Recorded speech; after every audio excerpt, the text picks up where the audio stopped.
Dear students, आप सभी का मेरे चैनल में स्वागत है। मैं डॉक्टर अंजू ओझा आज आपको भूकंप के वर्गीकरण के बारे में बताने जा रही हूँ। इसके पूर्व के वीडियो में हमने अध्ययन किया था भूकंप के बारे में, जहां हमने अध्ययन किया था कि भूकंप की उत्पत्ति के कारण क्या क्या होते हैं। आज हम यहाँ अध्ययन करने जा रहे हैं भूकंप का वर्गीकरण।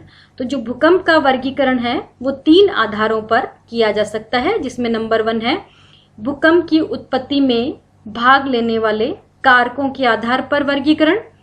दूसरे प्रकार का वर्गीकरण है भूकंप मूल की स्थिति के आधार पर वर्गीकरण। और तीसरे प्रकार का वर्गीकरण है स्थिति के आधार पर वर्गीकरण। तो जो भूकंप है उसको हम 3 प्रकार से वर्गीकृत कर सकते हैं। यहाँ हम इस स्लाइड पे देख रहे हैं भूकंप की उत्पत्ति में भाग लेने वाले कारकों के आधार पर भूकंप का जो वर्गीकरण है। इस आधार पर जो भूकंप होते हैं वो 2 प्रकार के होते हैं। नंबर 1 है प्राकृतिक भूकंप और नंबर 2 होता है अप्राकृतिक भूकंप। तो जो प्राकृतिक भूकंप हैं वो 4 प्रकार के होते हैं, जिसमें नंबर 1 है ज्वालामुखी भूकंप, नंबर 2 भ्रंश मूलक भूकंप, नंबर 3 संतुलन मूलक भूकंप और नंबर 4 है प्लूटोनिक भूकंप। और दूसरे प्रकार का भूकंप है कृत्रिम या अप्राकृतिक भूकंप। तो भूकंप की उत्पत्ति में भाग लेने वाले कारकों के आधार पर हम इस तरह से कह सकते हैं कि 2 प्रकार के भूकंप होते हैं, प्राकृतिक भूकंप और कृत्रिम भूकंप। अब हम यहाँ देख रहे हैं प्राकृतिक भूकंप। तो जो इसके नाम से ही हमें समझ में आ रहा है प्राकृतिक भूकंप यानी प्रकृति के द्वारा निर्मित होने वाला भूकंप। तो इसका जो मुख्य कारक होता है वो प्राकृतिक ही होता है। तो जब भूकंप का उद्भव प्राकृतिक कारणों के द्वारा अर्थात पृथ्वी की बाह्य अथवा आंतरिक शक्तियों के द्वारा होता है तो उसे हम प्राकृतिक भूकंप कहते हैं। और इन भूकंपों को 4 प्रकार से विभाजित किया जा सकता है, जिसमें नंबर 1 है ज्वालामुखी भूकंप, नंबर 2 है भ्रंश मूलक भूकंप, नंबर 3 है संतुलन मूलक भूकंप और नंबर 4 है प्लूटोनिक भूकंप। तो जो प्राकृतिक भूकंप होते हैं वो प्राकृतिक कारणों द्वारा उत्पन्न होते हैं और 4 प्रकार से इनको वर्गीकृत किया जा सकता है। इसमें पहला प्रकार हम देख रहे हैं ज्वालामुखी भूकंप। तो ज्वालामुखी के उद्गार के समय जब भयंकर भूकंप का अनुभव किया जाता है तो इस प्रकार से जो उत्पन्न होने वाले भूकंप हैं वो ज्वालामुखी भूकंप कहलाते हैं। यानी इनका जो मुख्य कारण होता है वो ज्वालामुखी उद्गार होता है। और इस प्रकार के जो भूकंप होते हैं अधिकांशतः ज्वालामुखी क्षेत्रों में ही देखे जाते हैं। और इस प्रकार के भूकंपों की जो तीव्रता होती है वो ज्वालामुखी के उद्गार की तीव्रता पर आधारित होती है। यानी ज्वालामुखी का उद्गार या ज्वालामुखी विस्फोट यदि तीव्र गति से हुआ है, भयंकर हुआ है, तो जो भूकंप होगा उसकी तीव्रता भी अधिक होगी। और ज्वालामुखी का विस्फोट जो शांत ढंग से या कम तीव्रता से हुआ है तो भूकंप भी उसी प्रकार के अनुभव किए जाएंगे। 1883 ईस्वी का क्राकाटोआ ज्वालामुखी भूकंप अधिक विनाशकारी भूकंप था। और जनवरी 1968 ईस्वी के एटना ज्वालामुखी के विस्फोट से उत्पन्न भूकंप भी काफी घातक सिद्ध हुए हैं। और ये जो दोनों प्रकार के भूकंप है ये ज्वालामुखी के द्वारा उत्पन्न होने वाले भूकंपों के उदाहरण है। यहाँ हम इस स्लाइड पे देख रहे हैं ज्वालामुखी भूकंप यानी ज्वालामुखी के द्वारा उत्पन्न होने वाले भूकंप के कुछ फोटोग्राफ्स दिखाए गए हैं। यहाँ इनको फोटो के माध्यम से दिखाने का प्रयास किया गया है कि जो ज्वालामुखी विस्फोट होता है उसके द्वारा जो भूकंप उत्पन्न होता है, यहाँ हम देख रहे हैं कि किस तरह का विनाश यहाँ पर उसके द्वारा हुआ है। अब हम बात कर रहे हैं दूसरे प्रकार का भूकंप भ्रंश मूलक भूकंप। ये भी एक प्राकृतिक भूकंप है यानी प्राकृतिक कारणों से उत्पन्न होने वाला भूकंप है। तो पृथ्वी के भूपटल के भ्रंशन के कारण उत्पन्न भूकंप को भ्रंश मूलक भूकंप कहते हैं। तो पृथ्वी के भूपटल में जब भ्रंश पड़ते हैं यानी तनाव की जब क्रिया होती है तो चट्टानें जो हैं एक दूसरे के विपरीत दिशा में जाने का प्रयास करती है, जिससे तनाव मूलक बल उत्पन्न होता है। और उस तनाव मूलक बल के कारण ही जो भ्रंश पड़ते हैं उन भ्रंशों के पड़ने के कारण ही जो भूकंप आते हैं वो कहलाते हैं भ्रंश मूलक भूकंप। इस प्रकार के भूकंप अत्यधिक तीव्र और भयंकर होते हैं और इनका विस्तार जो होता है वो भूपटल में 4.8 से 24 किलोमीटर की गहराई तक भी पाया जा सकता है। और सन 1872 ईस्वी का कैलिफोर्निया का जो भूकंप था उसका मुख्य कारण था भ्रंश, यानी भ्रंश के कारण उत्पन्न हुआ था वो कैलिफोर्निया का 1872 ईस्वी का भूकंप। और जापान का 1923 ईस्वी का संगामी की खाड़ी का जो भूकंप था वो भी एक भ्रंश मूलक भूकंप का ही उदाहरण है। यानी ये जो दोनों तरह के भूकंप है उसका जो मुख्य कारण था वो भ्रंश मूलक बल था, या ऐसे कह सकते हैं तनाव मूलक बल के कारण जो है इस तरह के भूकंप उत्पन्न हुए हैं। अब हम यहाँ देख रहे हैं कि भ्रंश मूलक भूकंप को फोटो के माध्यम से या डायग्राम के माध्यम से दिखाने का प्रयास किया गया है। यहाँ ये दिखा रहे हैं, ये फोकस है और यहाँ ये एपिसेंटर है। ये जो प्लेट्स में शिफ्ट होता है उसके कारण जो है भूकंप की उत्पत्ति होती है। यहाँ दूसरी साइड में भी हम इस फोटो में देख पा रहे हैं टेक्टोनिक अर्थक्वेक को दिखाने का प्रयास किया गया है कि किस तरह से जो तनाव की उत्पत्ति होती है और उसके कारण जो उत्पन्न भूकंप होते हैं। यहाँ ये फोटो इस तरह से दिखाने का प्रयास कर रही है। अब हम बात कर रहे हैं संतुलन मूलक भूकंप। तो जो संतुलन मूलक भूकंप होता है वो भी प्राकृतिक कारणों द्वारा उत्पन्न होता है, यानी इसका जो मूल कारण होता है वो होता है संतुलन। तो संतुलन में अव्यवस्था उत्पन्न होने से जो भूकंप उत्पन्न होता है वही कहलाता है संतुलन मूलक भूकंप। तो इस भूकंप का जो मेन कारण होता है वो किसी भी प्रकार की अव्यवस्था, यानी आइसोस्टेसी में किसी भी प्रकार की अव्यवस्था जब उत्पन्न हो जाती है तो संतुलन मूलक भूकंप उत्पन्न होते हैं। इस प्रकार के भूकंप जो होते हैं प्राय नवीन मोड़दार पर्वतों में ही पाए जाते हैं। सन 1949 ईस्वी का हिंदुकुश का जो भूकंप था वो संतुलन मूलक भूकंप ही था।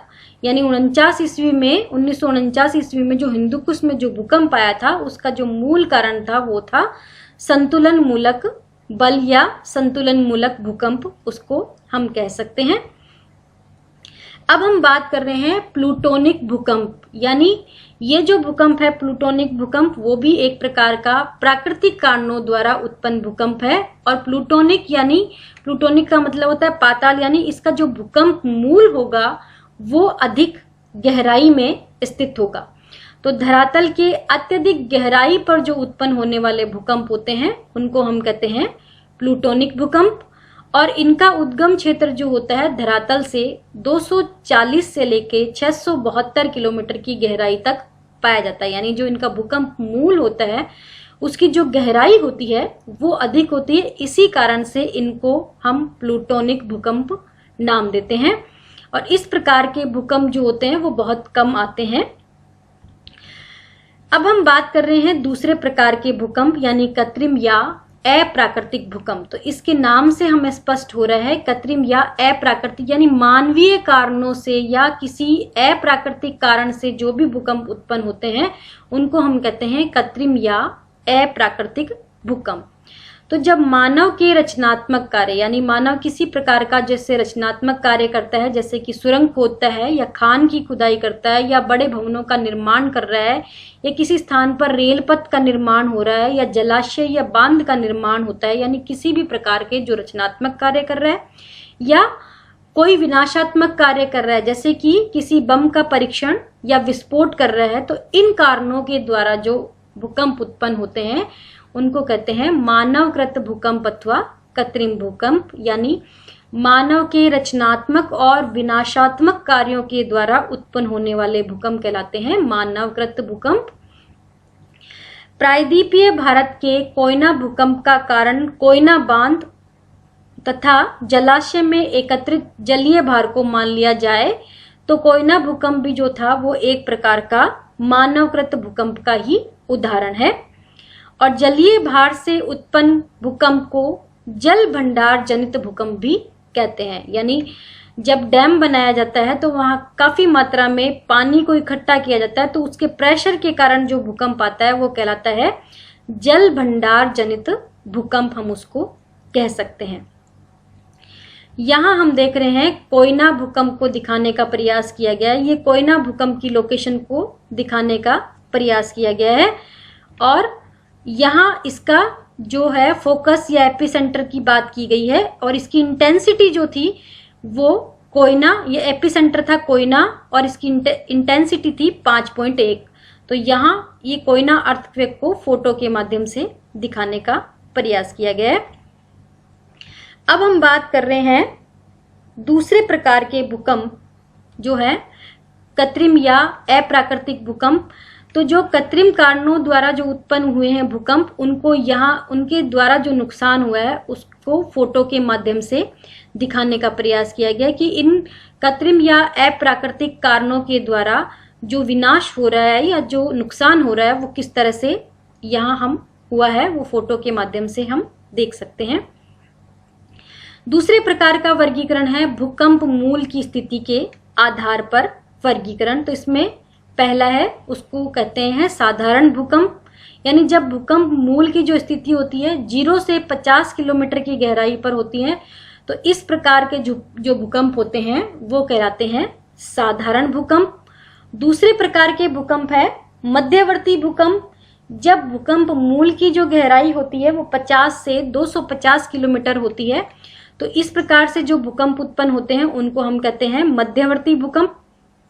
और तीसरे प्रकार के भूकंप होते हैं अत्यधिक गहराई वाले भूकंप, यानी यहाँ जो भूकंप का मूल होता है उसकी जो गहराई होती है वो धरातल से 250 से 700 किलोमीटर की गहराई पर होती है और उसे गहरे भूकंप मूल वाला भूकंप भी हम कह सकते हैं। तो भूकंप मूल की स्थिति के आधार पर जो भूकंप होते हैं वो 3 प्रकार के होते हैं, साधारण भूकंप, मध्यवर्ती भूकंप और अत्यधिक गहराई वाले भूकंप। यहाँ हम देख रहे हैं इस स्लाइड पर फोटो के माध्यम से या डायग्राम के माध्यम से फोकस और एपिसेंटर को दिखाने का प्रयास किया गया है। ये फोकस है और इसके ठीक ऊपर एपिसेंटर होता है। यहाँ इस दूसरे फोटो में भी यहाँ फोकस और एपिसेंटर को दिखाने का प्रयास किया गया है। अब हम बात कर रहे हैं तीसरे प्रकार के वर्गीकरण के बारे में कि स्थिति के आधार पर जो भूकंप का वर्गीकरण है वो किस तरह से है। स्थिति के आधार पर पहला जो भूकंप का प्रकार होता है वो है स्थलीय भूकंप। तो इसके नाम से हमें समझ में आ रहा है स्थलीय भूकंप, यानी ये स्थलीय भागों पर उत्पन्न होते हैं।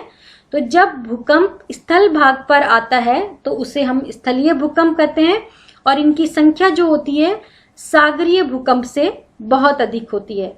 और दूसरे प्रकार का जो भूकंप है वो कहलाता है सागरीय भूकंप, यानी इनके नाम से समझ में आ रहा है कि सागर में उत्पन्न होने वाले भूकंप कहलाते हैं सागरीय भूकंप। तो इस प्रकार के जो भूकंप होते हैं वो समुद्र के भूगर्भ में उत्पन्न होते हैं और इनसे जो अत्यधिक विनाशकारी लहरें उत्पन्न होती है उन लहरों को कहते हैं सुनामीस लहर। और इन लहरों के द्वारा जो होता है तटवर्ती भागों पर पर्याप्त मात्रा में नुकसान होता है, यानी काफी नुकसान होता है सुनामी के द्वारा। तो स्थिति के आधार पर जो भूकंप होते हैं वो 2 प्रकार के होते हैं, स्थलीय भूकंप और सागरीय भूकंप। यहाँ हम इस स्लाइड पे देख पा रहे हैं स्थलीय भूकंप को फोटो के माध्यम से दिखाने का प्रयास किया गया है कि स्थलीय भाग पर जो भूकंप उत्पन्न हुआ है उसके बाद जो विनाश की स्थिति है वो इस फोटोग्राफ में हम देख पा रहे हैं। इस स्लाइड पे हम देख पा रहे हैं सागरीय भूकंप को कि सागरों में किस तरह से भूकंप आते हैं और उनका जो नुकसान होता है वो किस तरह से हमें उठाना पड़ता है। अब हम यहाँ बात कर रहे हैं सुनामी के बारे में। तो सुनामी महासागरों में उत्पन्न उच्च ऊर्जा वाली लहरें होती हैं जिनकी उत्पत्ति जो होती है मुख्य रूप से महासागरीय तली में भ्रंशन और प्लेटों के टकराने से उत्पन्न रिक्टर मापक पर 7.0 से अधिक परिणाम वाले अंतःसागरीय भूकंप होते हैं, यानी ये बहुत ही विनाशकारी अंतःसागरीय भूकंप होते हैं।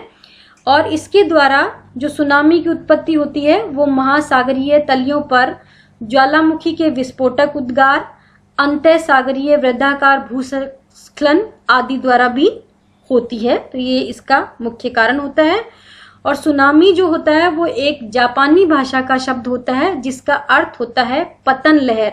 इसमें सु का अर्थ होता है पतन या बंदरगाह जबकि नामी का अर्थ होता है लहर। सुनामी को जो है भूकंपीय सागरीय लहर भी हम कह सकते हैं।